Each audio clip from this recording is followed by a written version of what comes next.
السلام عليكم. في الفيديو ده هقول لك كل اللي انت محتاج تعرفه عن الدومين. اول حاجة، ايه هو الدومين؟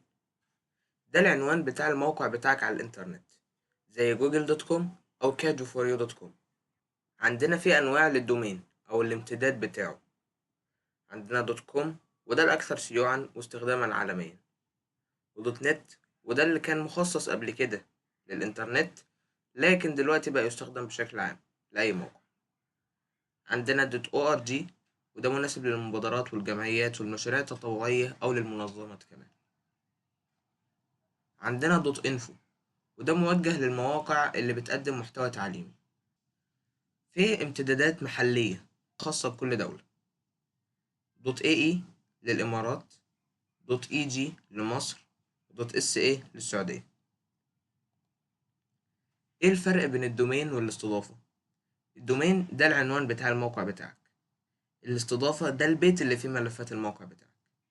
فلو الموقع بتاعك كان أثاث، فأنت محتاج بيت عشان تحطه فيه، فهتحطه في الاستضافة اللي هو البيت، وهيكون العنوان بتاع البيت ده هو الدومين. ازاي تختار اسم دومين احترافي؟